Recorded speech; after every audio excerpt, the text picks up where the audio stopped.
How's everyone doing today? Welcome to the 7th week, right? We're having some technical difficulties today, so our mics are not exactly working, but it's not that big of a class, so if you guys if you can't hear me, then you probably should come up closer. Yeah. If you're hard of hearing and you party too much at concert halls or something like that.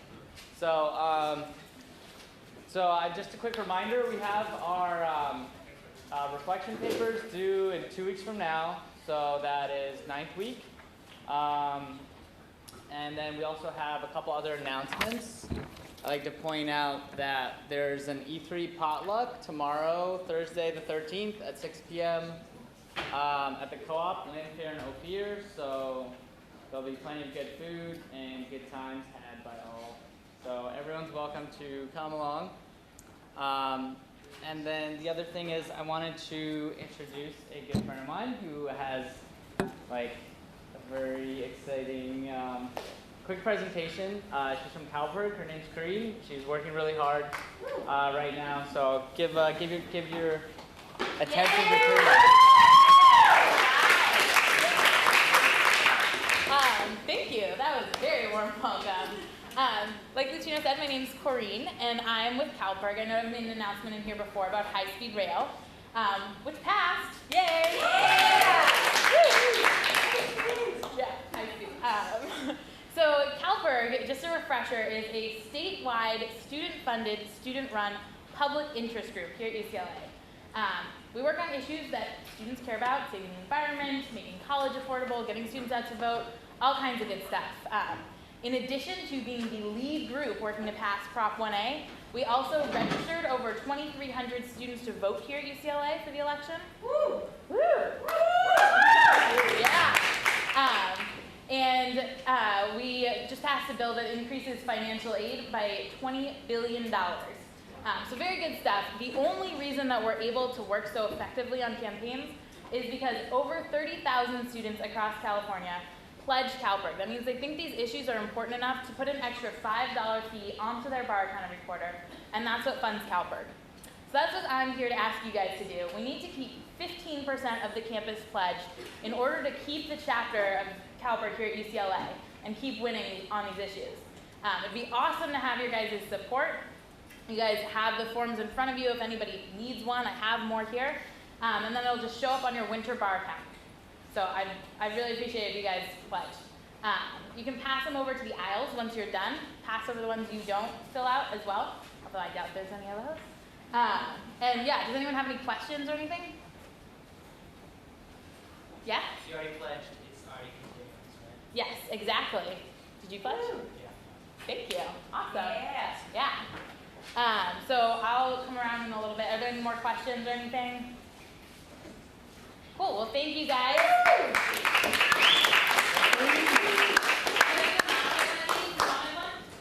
Okay. I'll come around a little bit and come up. You can pass them over the aisles.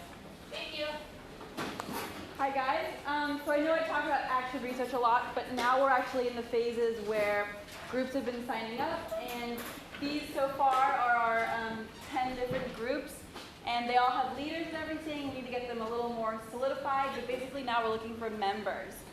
So there's sustainable housing, working in, I don't know if you've heard of the E3 campaign, waste watchers or dining hall waste, office greening within USAC and some other buildings, simple recycling in the Green Lab. That was done last year, and they're going to try and continue that program. The John Wooden Center, doing something within there. I want to do energy efficiency on campus, trying to fix some of the lights and getting sensors so the lights automatically turn off. Consumer waste in Ackerman, like looking at plastic bags and how we can get people to not use those. And then the last one is the Ichiro Nishimura with the armadillo and the freezing the DNA stuff. That one, we need to talk to him and see if that still works. So if you guys want to be members for any of these, that would be great. There's a list up here. I'll just leave it up here. Afterwards, you can sign up or just send me an email. Yeah, so I hope a lot of you guys want to do that. You get upper division credit if you're a member. You get 2 units each quarter, winter and spring. You have to do both of them consecutively to get credit. So yeah, it's a great opportunity. Thank you. And here's Carpool.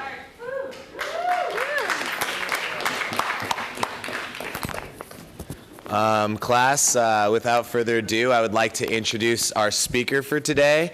Our speaker is Andy Lipkis. He is the founder of TreePeople. He's been a pioneer in the field of sustainability for a long time, and he's an expert on urban forestry. And I could tell you more about him, but I'll let him tell his story. Present Andy Lipkis. Wow. Okay, we're done. It is great, really great to be here with you guys, and to be back. I'm a UCLA dropout, and I'm proud of it. I get to call myself an alum, though, but I haven't paid my dues. So, how many of you have heard a talk that I've given either here or somewhere else before? Wow, cool. Well, welcome back. There'll be some basic core stuff that's similar and some new. You know, I get so excited to speak to this group because of what you're committed to, what your lives are about, and the incredible impact that I know you can and will have. And so I start preparing a while ahead to think about what I want to say. It was difficult because I started 2 weeks ago, and not knowing what was going to happen for sure with the election and being really scared about what might not happen, I just had to stop. And so and now I'm really, really, really delighted to be here with you in a new day and to be able to tell you that, you know, you are, I'm sure, a big piece of the difference that got made, that the election turned out the way it did, and that we have a whole new opportunity for our lives. And so, thank you. And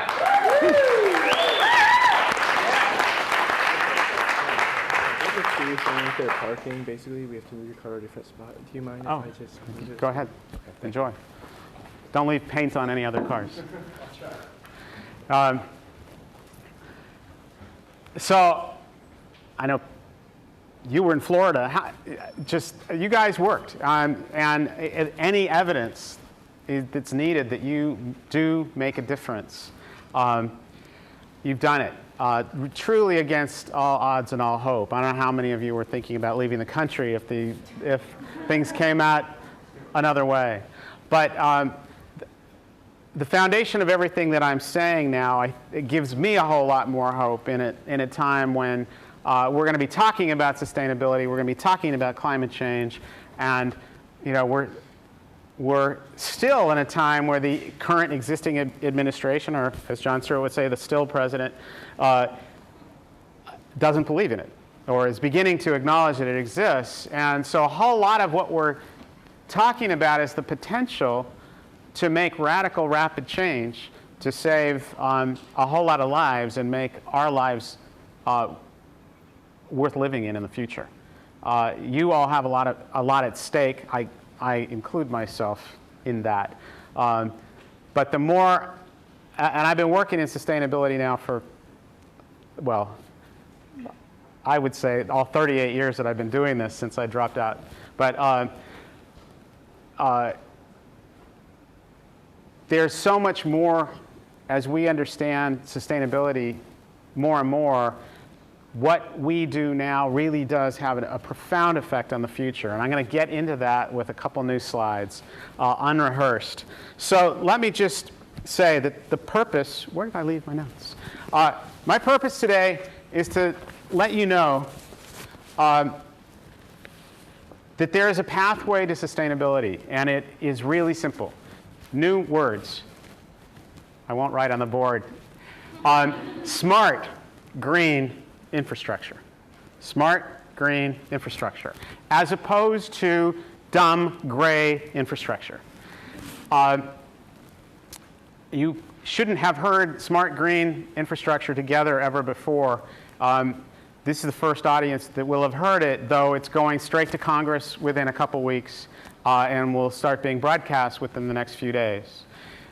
It represents everything that we're talking about of the pathway to radical change, viable change, and to a survivable future.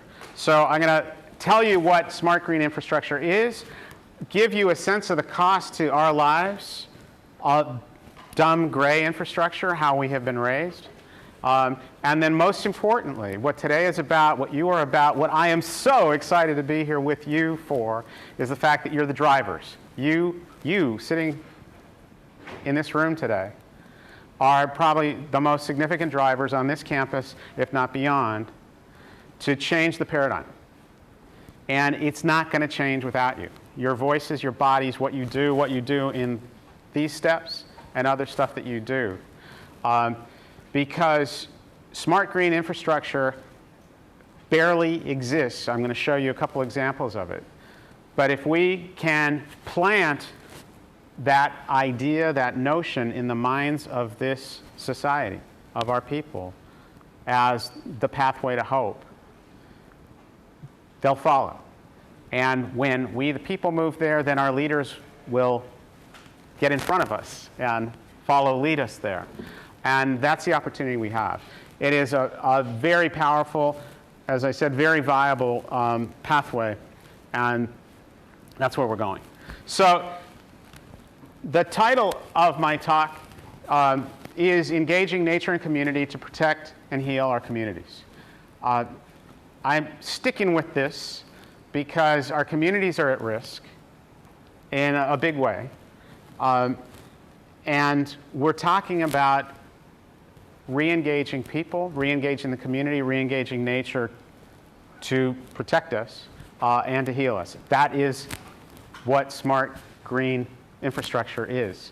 We have morphed it into more jargon, the functioning community forest. The outcome of this work, if you can think of how wonderful a forest is when it's working, and illustrating that now. But this title for this talk was actually given to me just about a year ago when I was hired by the city of Seattle to lead an emergency training workshop for 100 civil engineers from the city of Seattle, city of Chicago, city of New York, and London, who were all brought together to be trained because of the urgency of immediate impacts of climate change today. Not the climate change most people talk about 20, 30, 50 years out, but about effects that are happening today despite the fact that some people don't think it exists. These cities are experiencing human pain and suffering now due to severe weather from climate change. People died last year in Seattle for the first time ever in its history in urban flooding, because the only change was the new severe weather from climate change. That city has been around for a long time. What happened is the storms that are coming and hitting are now so severe that the existing infrastructure, smart, dead, gray infrastructure, not smart, dumb, gray, dead infrastructure, meaning storm drains, concrete pipes, sewage treatment plants, they can't handle the newly enhanced severe weather. And so they're being overtaxed, and there's urban flooding, and that's why people died in Seattle, and apparently it's happening in London, Chicago, New York, and other cities as well. The only thing these engineers, well, now every single city has legal responsibility to protect the residents. If somebody dies in flooding, it's most likely the city's liability because they haven't been doing their job of protecting public health and safety. And so they have to fix it. Now the problem is there's not enough money, there's not enough time to build more dumb gray infrastructure fast enough. We can't open up all the drains, make them bigger everywhere in every city fast enough to protect people. But nature has always been the flood control, flood protection, water quality protection, water supply machine. And they're beginning to realize, because of the research and the demonstration work that we've done, that we've got this smart new path. And so they hired me to train them in how to re-engage nature. literally get out the concrete, the asphalt, and the stuff that was keeping nature from doing its job of protecting people. So that's what engaging nature was about. Engaging community is getting our bodies literally engaged, hands held, and getting our feet in the ground and taking action. Why is that new? Yes. Communities all over are pretty much sitting on their hands. People aren't holding hands, aren't talking to each other, are not preparing for disasters, for all sorts of things. They're all waiting for someone else or expecting someone else is going to protect and fix them.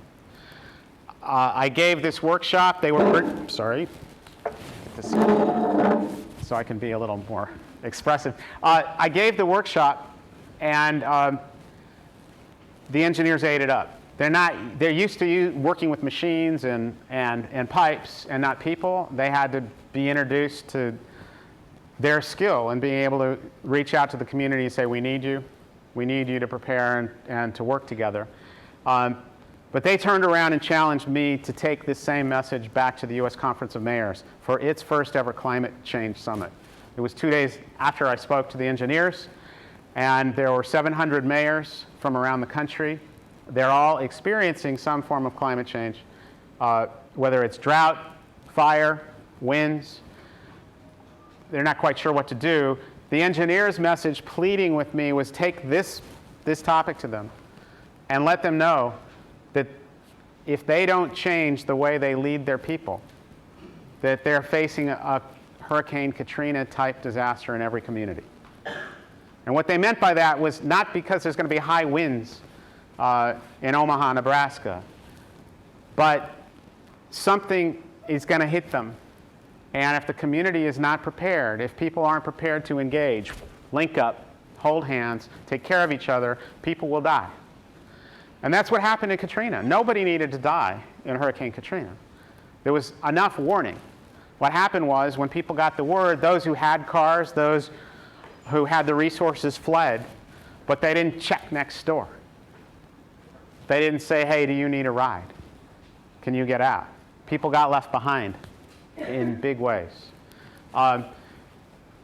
That kind of protecting each other is something that is pretty urgent. And now, it doesn't matter what the disaster is that faces us. It all comes back to engagement.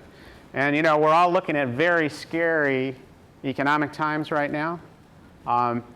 It's scaring everybody, and rightfully so. And we don't know how bad it'll get. But there are countries and communities in recent years whose economies collapsed, Argentina being one. And it completely collapsed.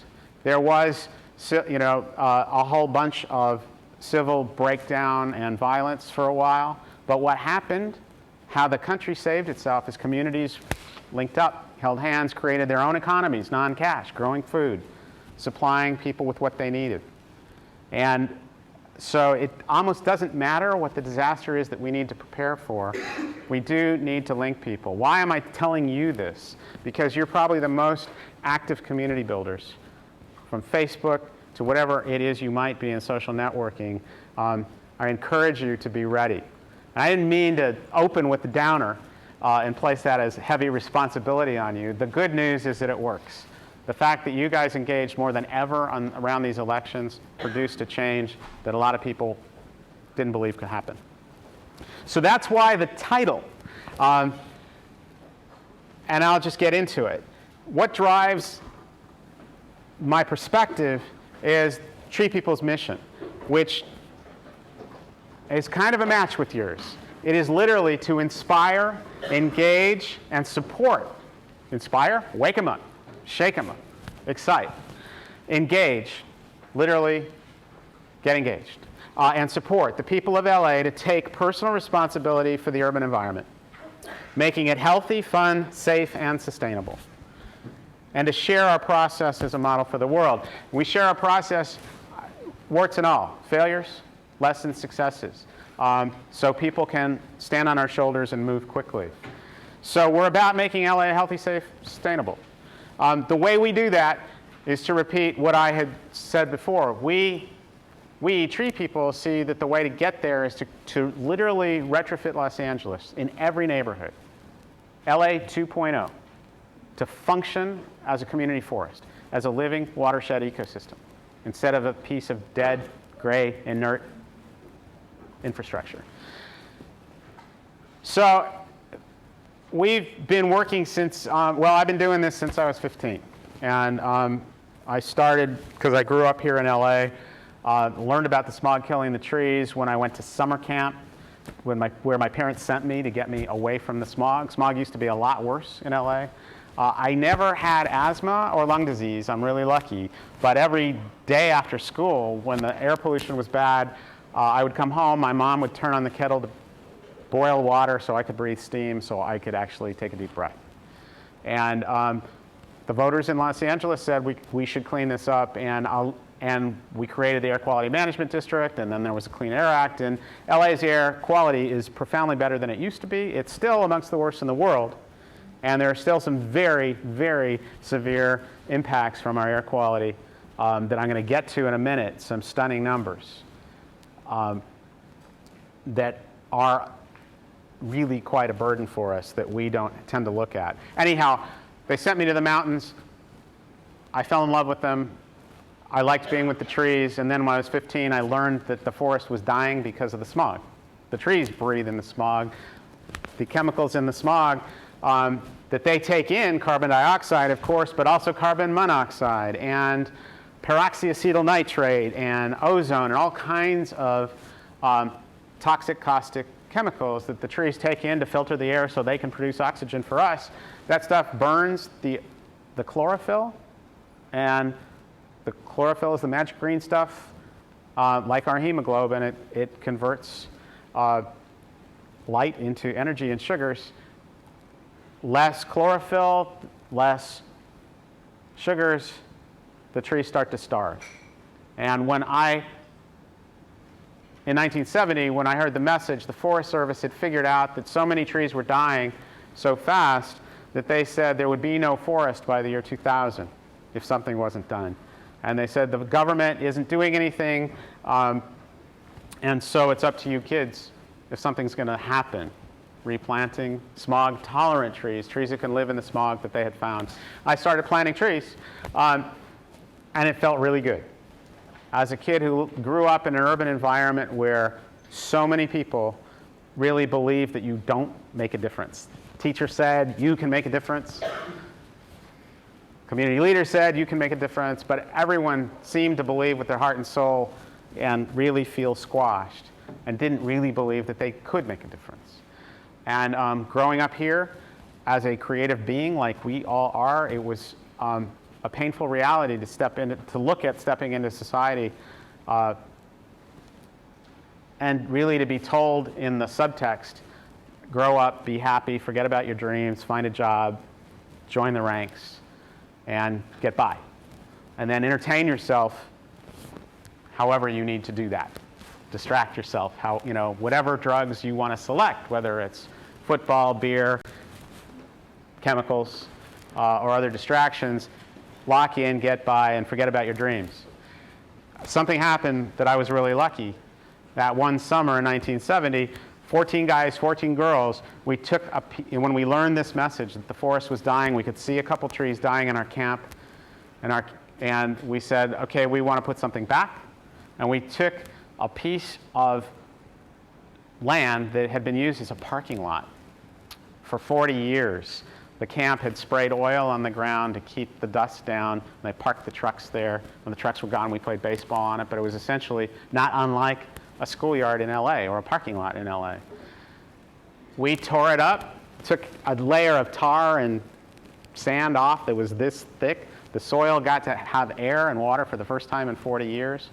We dug in cow manure. We planted native grasses. We planted trees, smog-tolerant trees. And in 3 weeks' time of what looked to anybody on the outside like we were probation camp kids, because we were swinging picks and breaking rocks and, shoveling cow manure.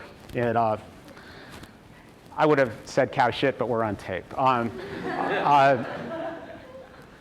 In 105-degree temperatures sometimes, it was hard work, but the bonds we formed, that level of engagement, of sweating together and being challenged, was incredible. And after 3 weeks' time, what was left as a result was this beautiful meadow with squirrels and birds all returning to eat the seed that we had planted. But it looked like, in the eyes of a 15-year-old, we had performed a healing.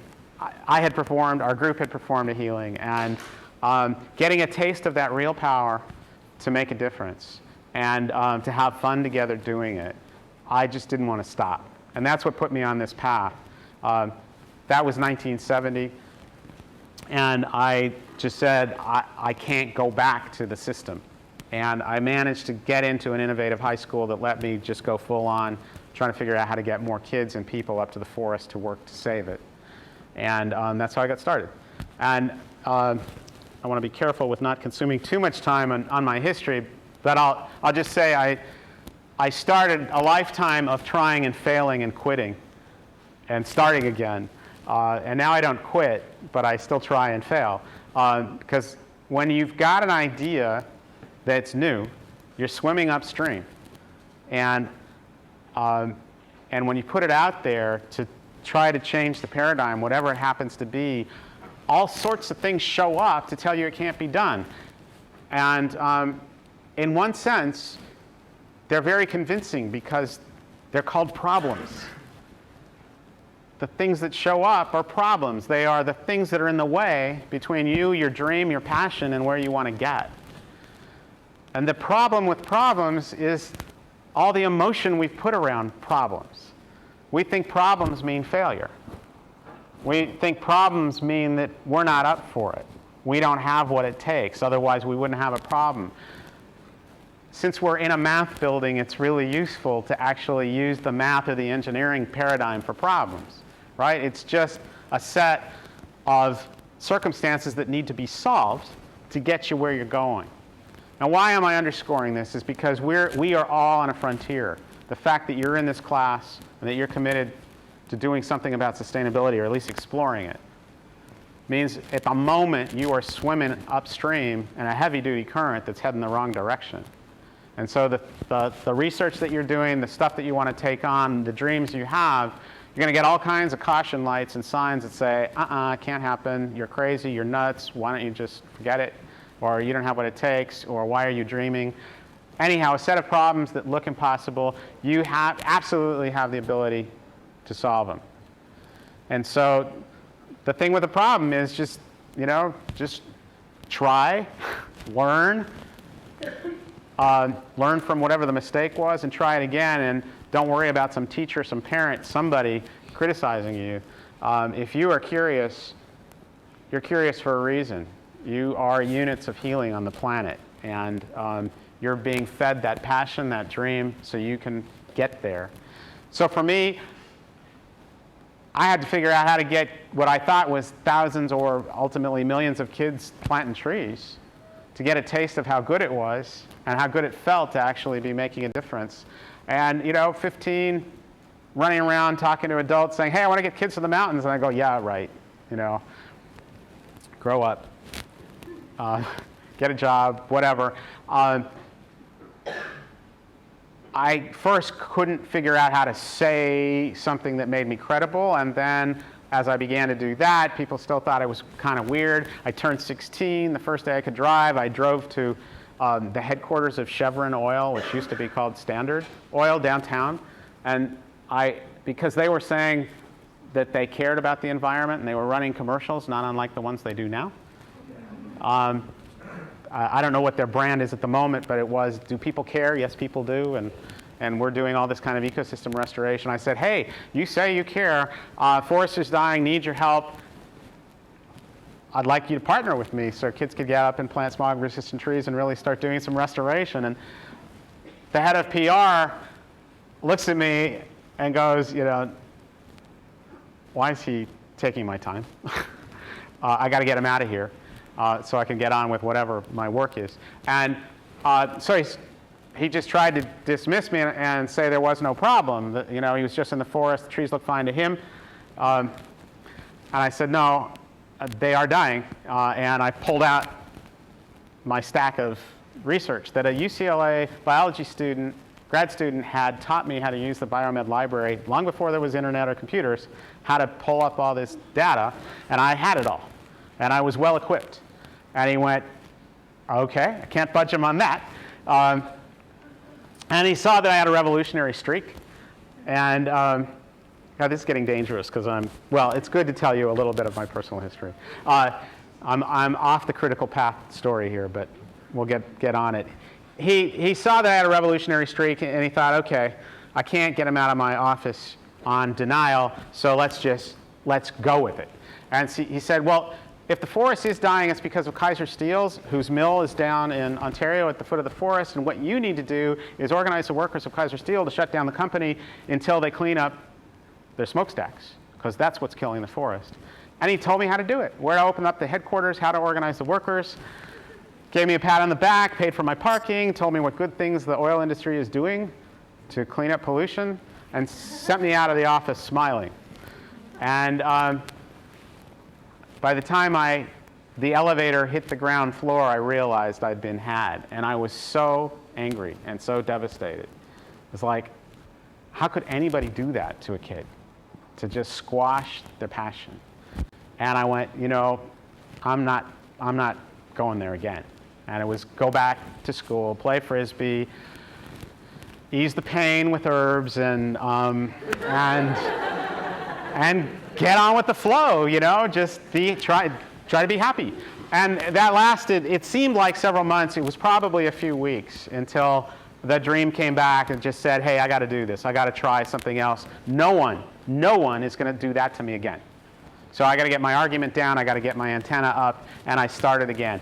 Anyhow, I went through that process of try, fail, quit a number of times until I had failed so much that there was such a mound of compost of failure, that so full of nutrients, of information, of lessons, that there was no failure left. I could only succeed.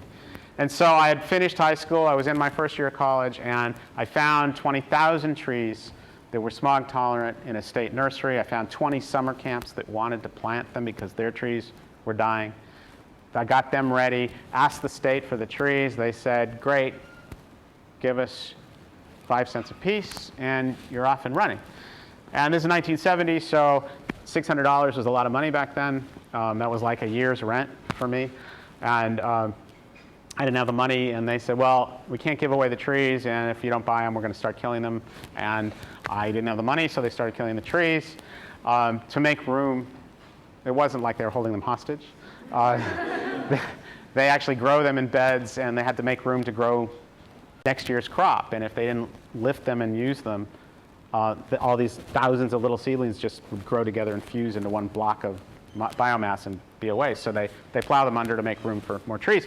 So they started plowing them under. And I called the LA Times and anybody I could to try to help rescue the trees. The Times first didn't believe me. I'm just a kid calling them. And they go, you know, this is too weird. Why would the state murder baby trees? But thankfully, I was credible enough that the reporter said, look, I'll call them and find out. And he called and found out that they were, and he then took on the cause. He became a partner and called me back and said, you were telling the truth, and you're right, and sit still, we're going to do something. And he talked to his editor, and he then called back to Governor Ronald Reagan's office and said, here's tomorrow's headline for LA Times, state murders baby trees. What would you like to do to make sure that doesn't happen? And the governor's office took action very, very quickly, got people at forestry on the phone, got them off the tractor. They stopped plowing under the trees, flew someone down to meet with me. And basically they said, oh no, it's a kid, he doesn't know what he's doing. And they said, hey, you know, we figured out a way we can give you some trees so you can be happy, you can plant them, leave us alone. And I said, great. We want to give you 100 trees, is what they said. I went, no, I wanted 20,000. And they said, well, you don't know what you're doing.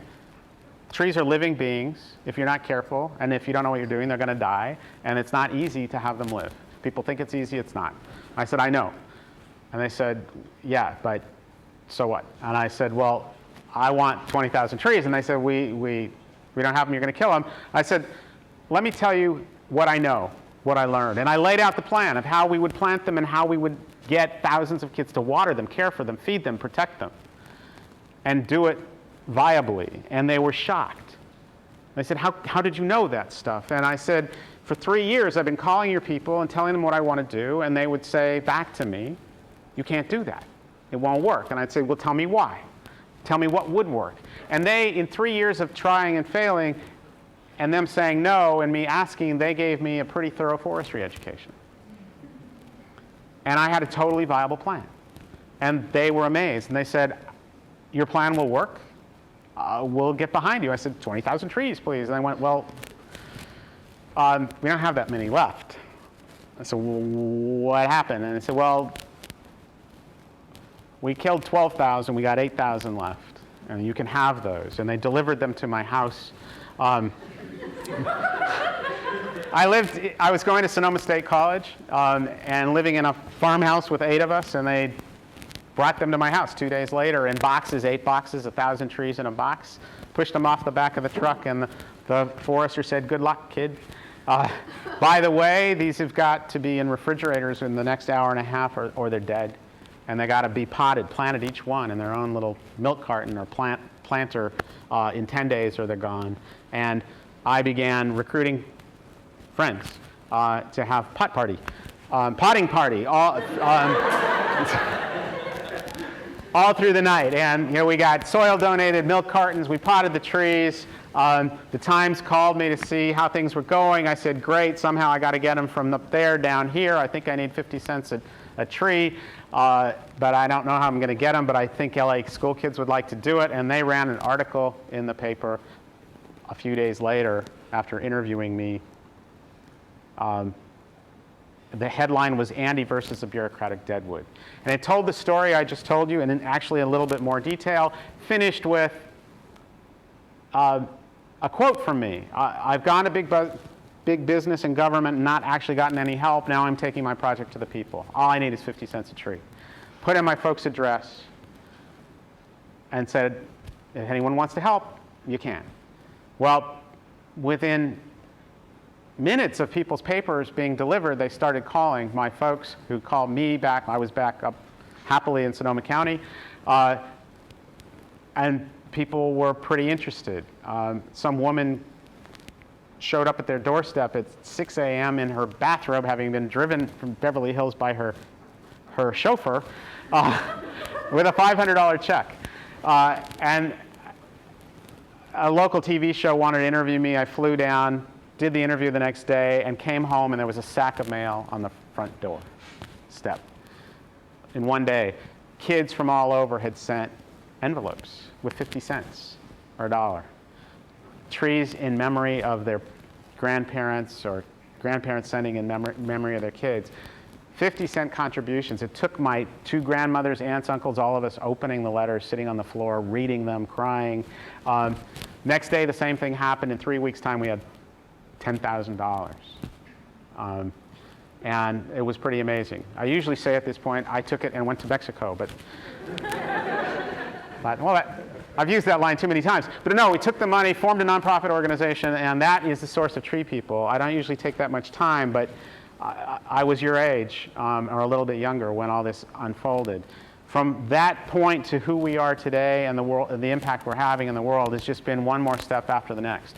No rocket launched, except the experience of that LA Times article was like fighting a rocket, and the work has never slowed down.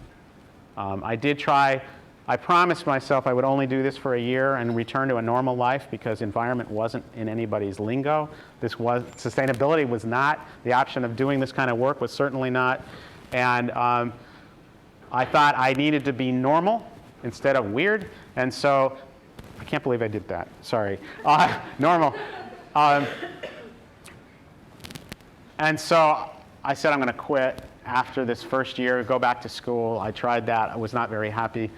Moved back to LA from Sonoma State and started the work of TreePeople, and have never stopped since 1973. So, God, that was the third slide. I promise I'll fly through this now. But I wanted you to know that because you have, as you're facing a world that looks rather bleak and rather strange, you each have a gift. The ecosystem, I think, has formed all of us. Maybe the purpose of humans when we were first formed may have been, who knows what it was, but I think the ecosystem has adapted us to be its healers. And it feeds us with energy, with passion, with information, so we can respond wherever we happen to be called. And where you're called is just what you're attracted to. And you are fed a tremendous amount of energy to support you in whatever your healing mission is. And that might be cooking, it might be singing, it might be art, it might be doing math, whatever it is, you are individually, you've got an antenna that calls you. And when you get pinged, you get a special drop or shot of adrenaline to move you there. And when you don't use that energy, it hurts. I'm going to get into that profoundly in a minute. So back to our history. So I started in the mountains, we moved into the city. We built a huge environmental education program because we realized just planting trees wasn't enough. We needed to actually begin changing lifestyles.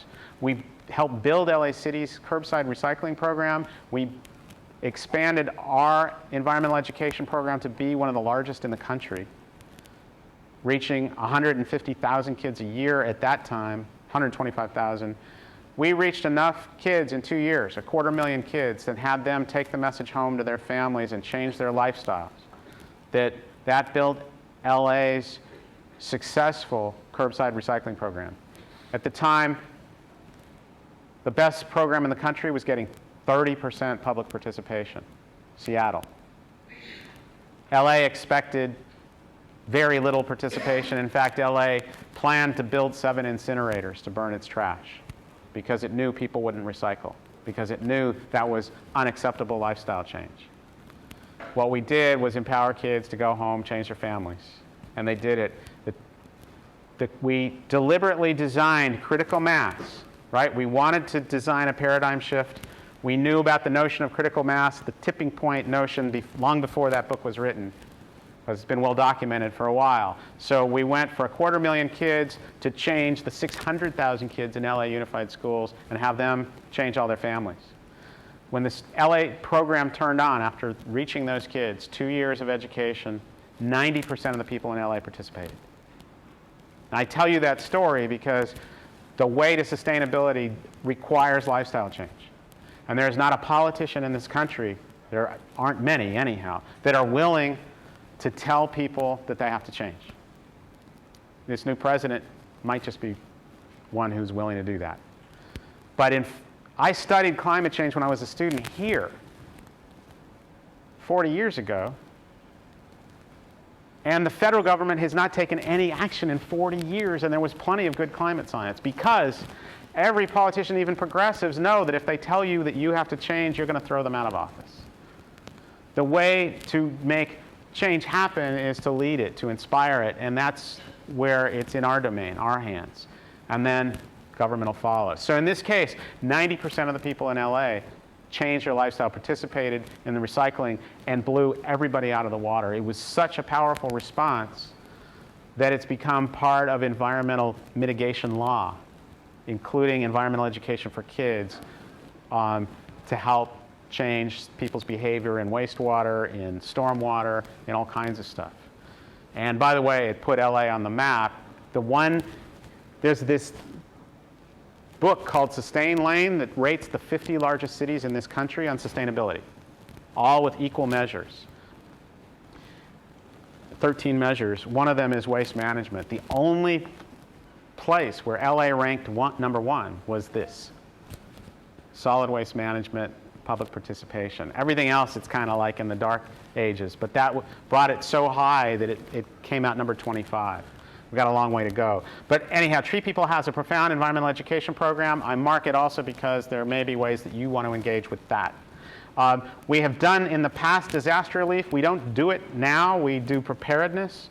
But early days of climate change, before we knew it was happening, created the El Nino effect severely in LA, such that it rained so much that the hillsides started to move, Homes started to fall, mud started to flow. In 1978, we pulled together 800 volunteers who saved 300 homes. 2 years later, and that was a 100-year flood. 2 years later, we had another 100-year flood. Not 100 years later, 2 years later. The damage was so severe and so widespread that the fire department and police department were not able to respond. We had our own mini Katrina, and this is the thing that I wanted to stress. No one had seen it coming. No one had built public systems to help people. So when someone's home was getting inundated, they called the fire department for help, and they were told, I'm sorry, we can't get there. Our trucks can't get there. We don't have the resources. We can't help you. You could come to a fire station and get 10 sandbags if you want. But that's it. There was no place to get help. We pulled together thousands of volunteers, ham radio operators, four-wheel drive clubs, environmentalists, students, construction workers. We built an army in a matter of hours. It was so effective that the LA emergency officials actually designated us their emergency command center, installed a hotline from their command center to ours, turned over their dispatches to us. 3,000 volunteers in 1980 saved 1,200 homes over 10 days. Now, we've turned that back over to the city. We've trained them. We don't know if they're going to pick that up. But the point is that kind of action might just have to happen again. We're hoping other organizations that we're partnering with will be able to do this kind of work. TreePeople has responded to fires as well. And in fact, we, is it November, where are you? November 22nd, I think, is our first mountain planting this year. So, yes. You can make an announcement at the end. We have been losing our mountain watersheds due to fires. Now, fire is part of our ecosystem. We've always had it. But again, potentially because of severe weather, also because of mismanaging the forest, the fires have been so hot for the last years that they just it's not that they've just burned. But the soil has been cooked to the point where in some areas, the natural regeneration isn't happening and isn't going to happen. And that's where we need to actually come in and do restoration, including putting in mycorrhizal fungus, putting in native trees, grasses, literally working to restart the watershed. It's intensive care like CPR with our hands. And you guys can play. It's up in the mountains, Lake Arrowhead, Big Bear, Angeles Forest, some in the Santa Monica Mountains. Sometimes it's camping, sometimes it's a one-day thing. It's a blast. And you don't have to breathe smoke. Here's what some of the work has looked like over the years as we've took to the streets and worked to change neighborhoods to bring health and safety and protection and community strength. This is Martin Luther King Boulevard in Los Angeles. That's 1990. This, oh, actually, see that yellow thing, that caution sign? It's in the next picture as well. The arrow. So this is a few months ago, same street. So that was planted in one day. 3,000 people came out. We planted all 7 miles. We broke 7 miles into 25 two-block-long neighborhoods. Everybody got a tree. Teams got trees, got buckets, got everything they needed to work as neighborhoods, as teams, and plant all 7 miles, 400 trees in 3 hours. But the reason they're there is because for 10 years, every single month, we got the neighborhoods, the communities back out to water them and protect them. An urban tree in America tends to last no longer than 7 years. That's the average lifespan. But it is a tool for sustainability. It is the basic unit of sustainability. It is smart infrastructure, but it can't live without people protecting it, and that's part of the missing message. So, what is this unit of infrastructure? This basic unit of sustainability. California oak. Really cool thing about the DNA and the programming, the sustainability programming of our native tree, an oak tree, is the coast live oak that grows in drought conditions. It's got DNA to be a sustainable unit. When it germinates, an acorn in the ground here in a dry part of the Santa Monica Mountains will sometimes send its root down as deep as 9 feet before a leaf pops out of the ground. Why? Because when the leaf comes out, what comes out of a leaf in the sun? water, moisture, transpiration, evapotranspiration. If there isn't water coming in the other end, that thing can be dead in a matter of a couple hours. And so it knows that it may have 3, 4, 5 years of drought to have to deal with. It sends, and it's designed for sustainability, it sends its roots down 9 feet before it starts leaking water. It's a cool kind of lesson. But when we move to the unit of sustainability, that basic unit, it's important to see this in a new way, as smart, green infrastructure, integrated. Why is it smart? Because it does it multitasks better than we can ever hope to. And I want to show you one dimension, and there's many, many more. If this tree is 100 feet in diameter, a good old California oak, many are, it's a big, big one. It has, whoops, come back. It has volume in its canopy. The canopy is 100 feet in diameter. What you don't see underground is more than 100 feet. But let's say, for math purposes, it's 100 feet. That area underneath is loaded with mulch and humus and compost and leaves. And this is habitat. 300 species, different species of critter live in every single California oak, from tiny microorganisms to big things like, I don't know, bears, but squirrels and snakes, and there are still a few bears out there. But everybody works together in this environment. They live there, birds live there, but they do more than live there. They actually work as a community of sustainability, sustainable practice. This is California, all the world's basic source of water. So the canopy of a tree itself can hold a lot, hundreds of gallons. The first 1/10 of an inch of rainfall never reaches the ground. If it only rains 1/10 of an inch, it stays there in the tree. But much more important, it slows it down so as it falls to the ground, it has more of a chance of soaking in. Water flowing from around the tree that comes to it gets in that space. That space is not small. Any physicists, math, the geometry people in the room want to do the calculation? 5 feet deep, 100 feet wide, filled with mulch, compost, humus, critters. The capacity of that space is 57,000 gallons in a flash flood, 12-inch flash flood. That water then is cleaned of pollutants and sent to the aquifer. That's the basic unit of water supply that's always been on the planet. There is no pristine water on the planet. It's always gone through this. You know, not to repeat an old joke, but horse pee, dinosaur pee, everything that's been here has passed water through it, sent it through that filter back to the ground, to the aquifer. We pump it out, drink it. Problem is when you take that tree out, what happens? Where does the water go? Down, right. Runs off, creating, if it happens to be a flash flood, creating a flood downstream. People are at risk, people are killed, their property's damaged, whatever. The water doesn't make it to the aquifer. We start setting up perpetual drought conditions, flood conditions. It sends the soil with it. And then you have, you know, Jared Diamond on campus. How many of you taken his, you know his book Collapse? Basic premise of the book Collapse is this basic unit of civilization, of life, of sustainability that we all forget about. You take the trees out and you start a cascade of collapsing ecosystems.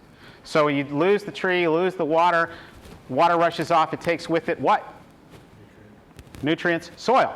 Can't grow food without soil. Takes with it nutrients which become pollutants, so you send pollution downstream. That brilliance of that integrated piece of smart infrastructure that's multitasking, and by the way, we just talked about water, but also oxygen production, energy moderation, on and on and on. You lose that, and then what have we done? We replace it with not so smart infrastructure, a flood control agency to take care of the flood that's created, a water supply agency to replace the water or find it somewhere and bring it in. an air quality agency, a soil conservation service, a stormwater pollution agency. We've given each one of those agencies a budget, and each one then builds infrastructure, not smart, not multitasking, but single purpose. So storm drains whose sole job is to get rid of water. Water supply pipes whose sole job is to bring water in. The two agencies never talk to each other. A soil conservation service that tries to figure out how to hold soil on the ground so we don't collapse. A water pollution control agency. And by the way, we do the same kind of weird deforestation in our own yards, because all that mulch, everything that's down there, we send to the landfill. People mow and blow. Not smart. And so we got a challenge. That throwing this stuff away is the beginning of the cascade of unsustainable behavior, which creates a huge cascade of problems that I'm going to get to in a second. Using the smart tree as a model, we have so overpaved Los Angeles. Los Angeles is now 2/3 paved. We can't possibly put in enough trees to do that work to replace all that was here. But we can put in trees, and then we can use good engineering, smart engineering, good thinking to mimic what trees and forests do. And that's what we're doing. So when we say create functioning community forest, this is an example. Here is at TreePeople's headquarters. Can you see? I don't know if we can dim the lights, but that hole up there, that's a hole, that circle. It's 100 feet in diameter, the same as that oak tree on the other slide.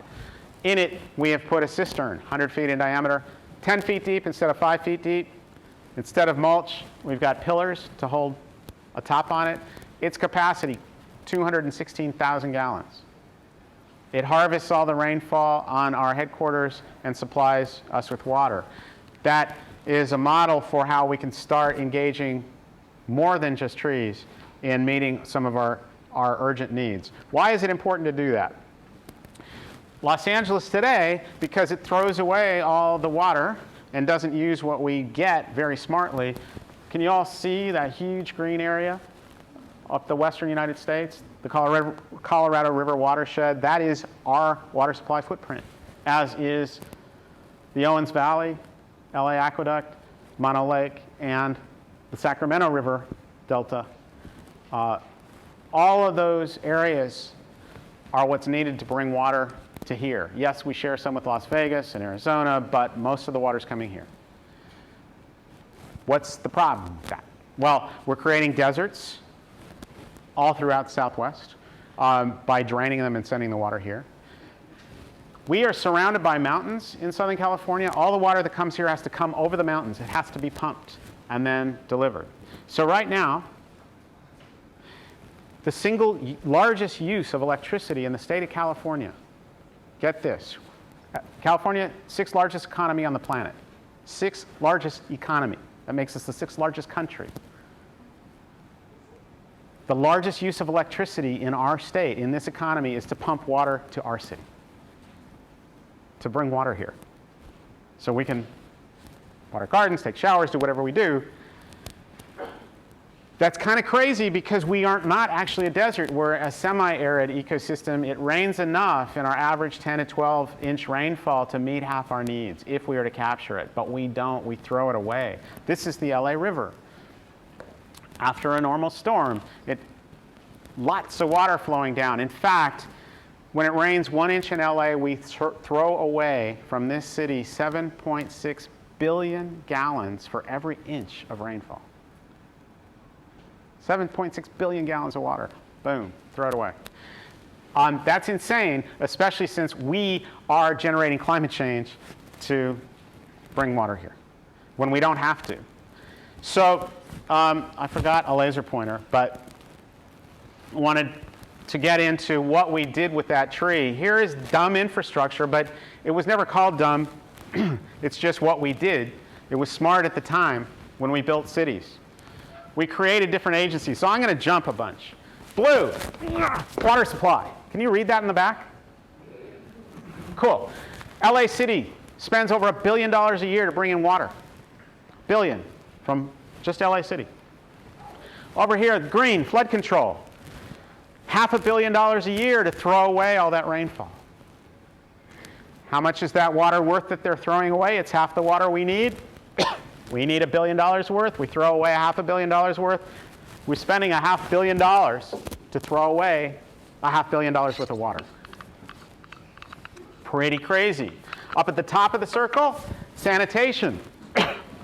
40% of LA's waste stream is the mulch, the leaves, all the stuff that belongs under the trees. As part of the sustainability machine, we haul it to the landfill. Maybe 2% of the gardens in Los Angeles are mulched. It's crazy. LA City, over $100 million a year to haul that stuff to the landfill. Or process it, but take it from our homes, throw it away. Stormwater pollution, the purple one. We spend now about $100 million a year in Los Angeles in capital expenditures and programs to treat the water that's rushing off our properties that should never be leaving if we were functioning like a forest. Air quality and CO2 mitigation, we're spending more and more on that. Economic development, all of a sudden, it's become a relevant issue again. How can we justify wasting, in this place, $2 billion at play just bringing in water and throwing away water when we need jobs, when we need to not be hemorrhaging that? Here's the model of unsustainability. Here's the model of sustainability. Bringing those agencies together. Do smart. Do what the tree does naturally. Use that lesson. What's not smart is that we let agencies on the left have their own silos, their own turf. We don't make them work together. That's insane. It's no longer acceptable. It's like a perpetual war. When highest skills that some of you are being taught about, facilitating communication, problem solving, networking, connecting, synergizing, we know how to do that. We can't allow that to not happen. That's one of the places where you guys can be looking, finding opportunities, facilitating peacefully, people coming to the table to solve problems. When they talk together and start planning infrastructure right, lots of money is saved, problems are solved, jobs are created. I want you to consider some of the things that weren't on this previous chart of the costs. I only talked about dollars for a minute, but an interesting thing. Stop it. We hemorrhage jobs because we built infrastructure, dumb infrastructure, on the principle that we want to spend a lot of money on power plants, sewage treatment plants, pipes, so we don't have to have people do the work. So for 100 years, we've been building infrastructure to eliminate work because that was kind of, people shouldn't have to do that. The problem is we've been building a society without creating meaningful work for people. What's one of the pillars of sustainability? Environment, economy, social. There's something about meaningful work right in there. People need to work, and yet we've been flushing out work opportunities and engagement opportunities. And what are we doing with humans? We're warehousing them. So I talked about that potential that you have, that every one of us has, all this energy that we have, and the fact that our internal scanner that's always asking, where am I needed? How can I help? And we all have that scanner. No one talks about this. But when that information hits your antenna, you get a little drip of adrenaline or a shot of adrenaline. You see somebody hurt in an accident, you get a shot. And that shot isn't for you to run away, and it's not for you to fight. It's for you to help heal. You haven't been invited to do that lately. You haven't been trained to do that lately, but you can. It looks like a miracle when a mother lifts a car off a kid, but that's our biological programming.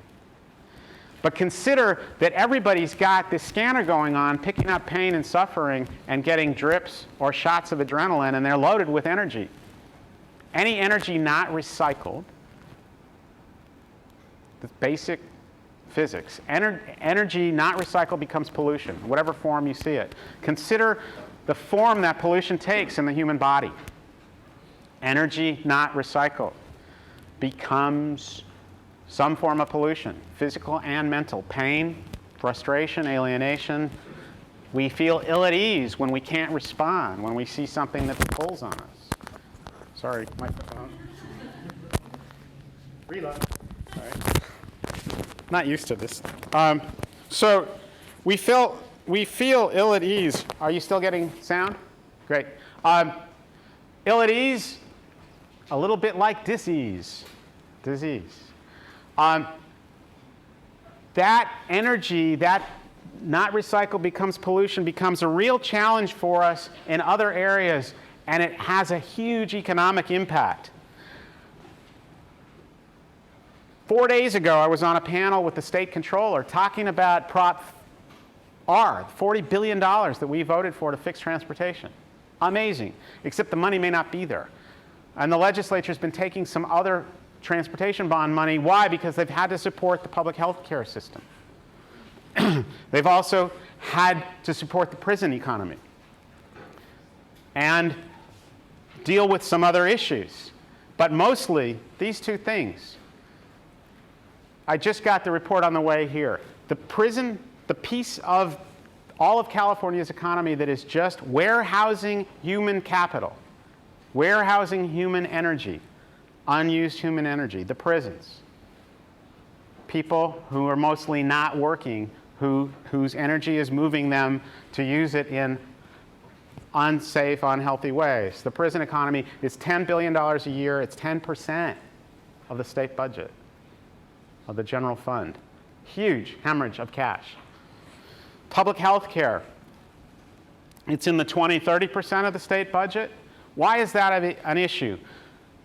I talked about air pollution. We got an interesting data recently. Does any of you know how many people die in Southern California per year right now from air pollution? It's 5,400 people in Southern California every year. Many of them kids, all of it preventable deaths from asthma and respiratory disease. Many of them kids whose schools are near freeways. There's now a direct link from air pollution to asthma to death. We don't deal with that as a community problem, right? We don't like to talk about health issues because it's a private thing. But it's not that they're weak and diseased, it's that they've been injured. And so that is a direct result of bad, dumb infrastructure. Freeways, that take all that energy, that connect us to funding, sending our money overseas, all of that. Not smart infrastructure, the opportunity, and not sustainable. I want you to just be thinking about all the interconnections because they're here. And there's opportunities, hopefully motivation to fix these things. Mental health, I just want to touch on that. We talked about ill at ease, discomfort. What do we do with pain? The same thing that we do with pollution that's out on the streets. We try to throw it away, send it away. So pain, discomfort, we take drugs. Football, sports, TV, things that we get addicted to. Definitely addictive behaviors that keep that uncomfortable emotion out of our lives, away. Our addiction issue is huge. How much of our energy is going and our money and our personal economy is going to keep down the uncomfortable feelings because we don't know what to do with this motivation, this ping that we have to help. Another new figure. Anybody want to guess how many substance abuse treatment support meetings there are in Los Angeles every single day? I just learned this one. It's 5,000. Alcoholics Anonymous, Narconon, and possibly Gamblers Anonymous. I'm not sure if that's that's 5,000 per day in this city. Now the good news is those are people trying to do something about it, but that's a pretty startling, scary indicator of how much pain we have. And I'll tell you that a lot of that is linked to all this energy. People are feeling people's pain and not knowing, the equivalent of seeing the planet hurting, other stuff, and not being invited to participate in helping. Because when you engage, you start healing yourself. So that was a bit of a diversion, but now I want to get to the solution.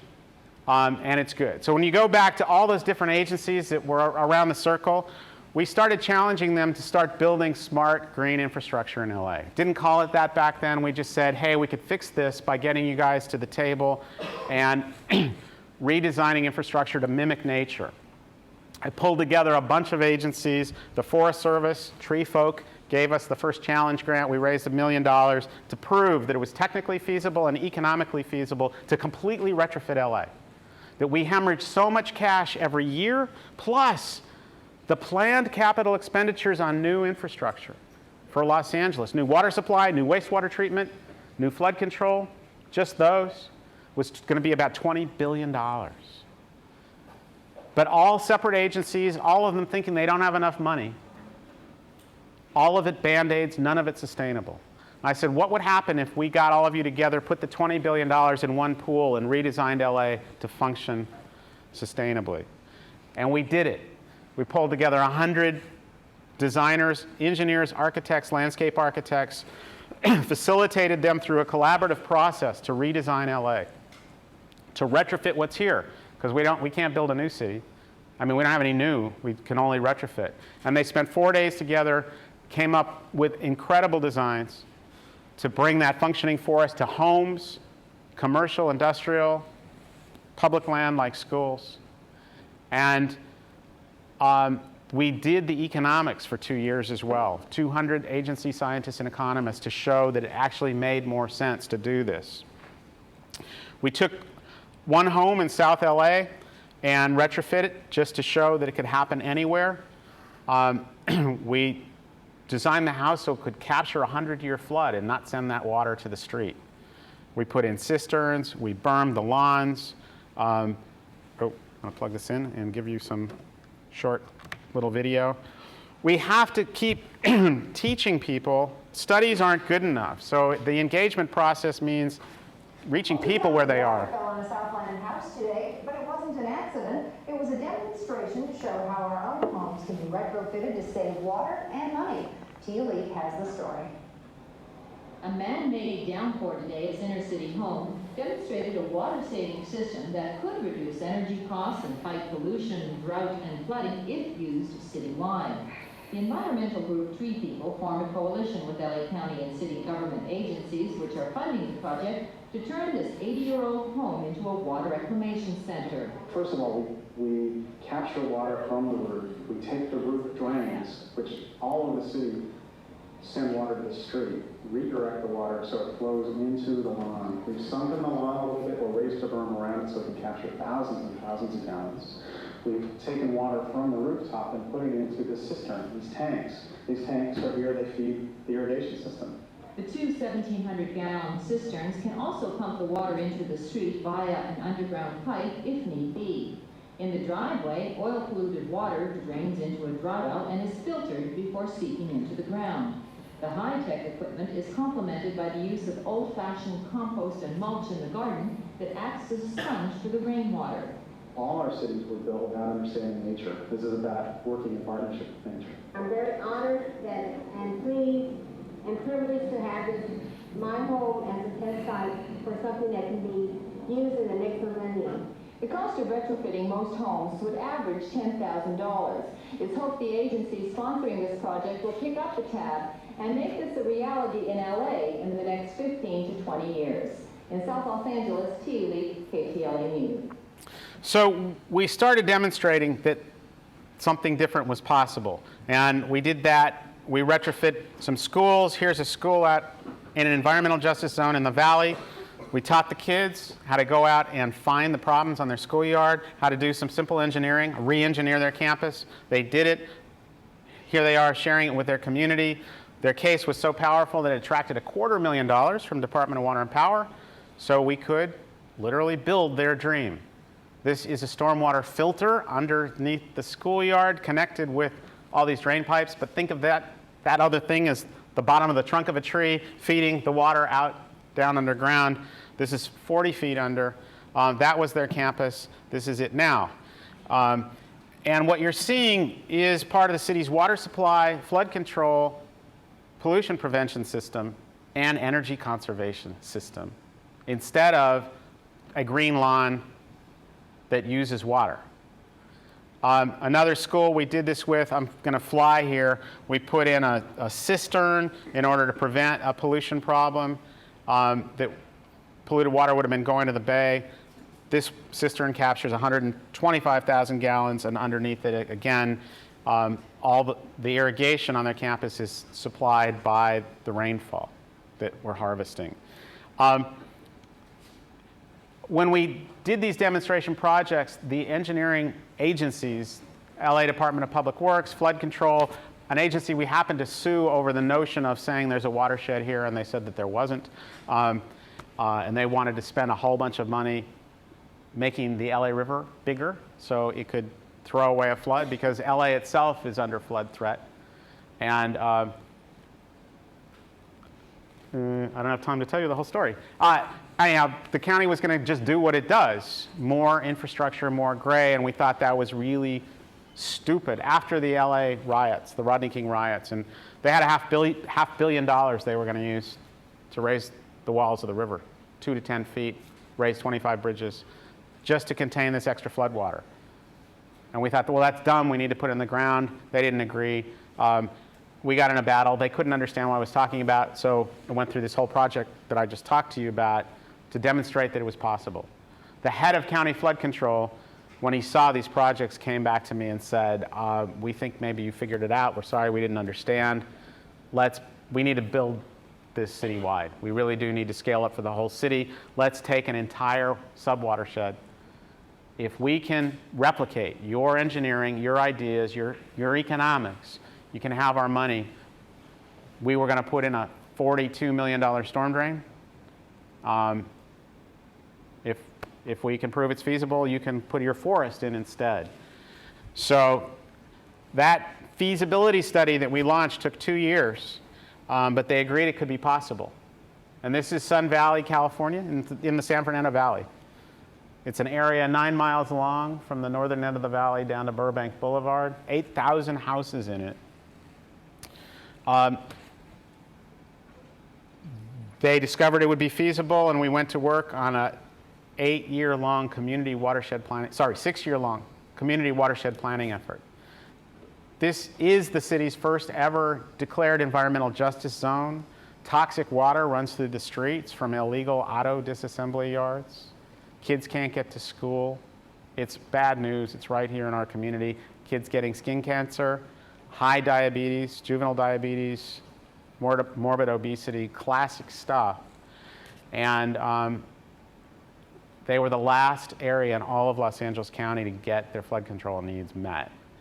Instead of a storm drain that would just keep it hot and worse and take their water away, what we're doing is putting in the forest. That 6-year-long process, we went to every school, every church, every business, educated them, 85% Spanish speaking. No normal community organizations to network with, but we had to get them on side, and we couldn't tell the rest of LA that we were doing it. We couldn't use the media because, once again, we couldn't impose lifestyle change on them. They had to help plan it with us to say, we'll change our homes. It never would have worked if the county said, you got to fix your house and do these weird things. But they accepted it, they embraced it. The plan passed, the EIR passed. We did a cost-benefit analysis that showed, and here's the key, one of the important takeaways was sustainability. It costs more up front, but not in the long term. The county was prepared to spend $42 million on a concrete storm drain. It was going to take them 9 years to build it. The cost-benefit analysis on putting a forest in instead, it was going to cost $200 million to build it. Well, everyone thought, well, that's it. You know, you're not going to pull that off. We're going to get the rest of the money. The key was we showed it was going to pay back the city and the county $300 million. So for $200 million they invested, they were going to get an extra $100 million back, $300 million back. $200 million worth of water back in the ground, doing what the trees do, instead of sending it away. A $30 million savings to the city of Los Angeles for not having to pick up mulch and green waste from 8,000 homes for 30 years. Incredible impact on air quality, energy savings, and all that. What's really cool is the job got done 4 days after the County Board of Supervisors approved the plan, the budget, and the environmental impact analysis, we began construction. Here's what one of the projects looks like. It's a park, Sun Valley Park, right in the middle of the community. Water flows in, polluted water comes in normally, floods the park, and then floods communities below. We actually pick up the water, treat it, put it back underground. Here's what the construction looked like. So this is real. This is happening. This is smart green infrastructure. This is huge. This is like if we are ants or microorganisms under the tree, this is what we would be looking at. This just happens to be made of concrete instead. This is the way it works. When it rains in the community, clean water flows in and falls down, picks up the pollutants that are in the streets, flows into the park through now a really sophisticated treatment system, and then back into those underground chambers, like a massive forest functioning. This is up and running. The area is now getting protected. The community has a better park on the surface as a result, and there are jobs involved in maintaining the park and the system. This is now protecting that community. The area next door, this little space that looks kind of funny, is a huge gravel extraction pit. The community can't see it. You'll see it in a minute. One of the place in the community that flooded the worst is this intersection, San Fernando Road and Tuxford. Whenever it rains, it went underwater. It looked like that. It's now, this is the artist rendering, but it's done. 200,000 gallon cistern under the street, a community pocket park. That area that was a gravel pit has now been purchased and is going to become beautiful park, wildlife habitat, lake for water treatment, and then when the water's clean, goes back in the ground. This process over time has changed that agency from a gray infrastructure agency into a smarter one. They went from the flood control agency to the watershed management division. LA City did the same thing. Lots of other stuff is happening. I'm going to just fly through this. Since I began this demonstration project in 2004, we did that whole design thing. We started building in 1994, sorry. It's been a while. So we have now built 6 demonstration projects. The home that you saw in the video, 2 schools, 2 parks, that one intersection. When it rains an inch in Los Angeles today, we capture, just in these 6 demo sites, 1.25 million gallons. Every time it rains an inch, 1.25 million gallons. Hasn't rained much in LA this year, right? Excluding the flash floods we had the weekend before last, the total that we've collected since January is 12 million gallons in these 6 little projects. Now, I want you to extrapolate. One house. Let's imagine retrofitting green jobs, smart green infrastructure, retrofitting Los Angeles, 1 million homes with a 10,000 gallon cistern fence. Fits in the landscape really nicely, recycled plastic, create a lot of jobs. Each cistern is electronically networked, so we have like a networked hard drive, shared storage. 1 million of those on 1 million homes would capture 10 billion gallons when it rains 1 inch in Los Angeles. We'd have our new water supply, sustainable. We'd be able to unplug from one of our big climate change wastes of energy of pumping the water here. We'd have a ton of jobs. We figure there's 50,000 jobs, sustainable forever jobs, in managing LA as a watershed. That's where we're going. And the amazing thing is the opportunity that's just showed up because of the economic crisis. And one of the things I hope you can be carriers for. Because right now, they're talking about spending those $700 billion partly to bail out banks, but now they're talking about putting it in infrastructure. They're talking about creating in Congress a new infrastructure emergency funding package. But they want to use projects already on the books. Gray, dumb infrastructure. And we got to get the word out that there's something new and something better. Because none of what they're going to spend is going to heal any of the situation that's creating any of this. And public officials need to see that there's a better way. So we have built a system to engage the public and get them on the road with this. We have adapted our headquarters, which was an old fire station, into the Center for Community Forestry. We've built, and I invite you to come see it, use it. Since you last saw me, we just got LEED Platinum certification on this building. Yeah. So not only is this one of the most sustainable buildings in the world, but it is the place where people, agencies, community can come together to do ecosystem thinking, ecosystem management, collaboration to plan the new city. It's on city land. It happens to be right dead center Los Angeles. Coldwater Canyon, Mulholland Drive, 15 minutes from here. And we hope you'll come and see it. But also, 2 weeks ago, we cut the ribbon on a whole new thing. The first ever watershed education center, where we actually teach the stuff that I just took an hour and a half, almost, not quite yet, an hour to tell you about. Kids, families, communities will be able to get it in a matter of minutes. We actually create a small city where we have a stream, a river, where people learn about how the watershed functions. All that stuff I showed you in slides. There's actually a little creek running from water that we've captured.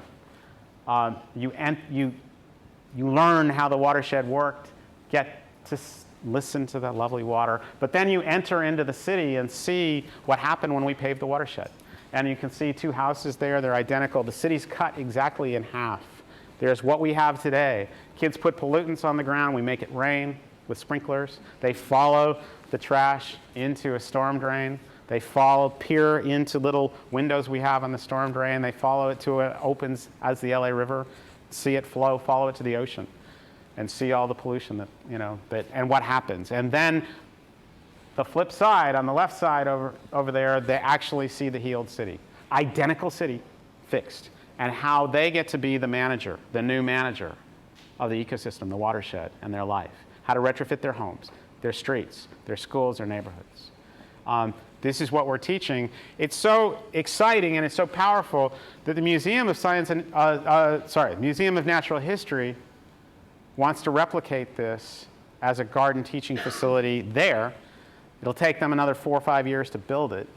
It's a little late for considering how fast we have to work. But we can only move about 10,000 kids a year through our school program. They can move 1 million. So our plan is to train the trainers.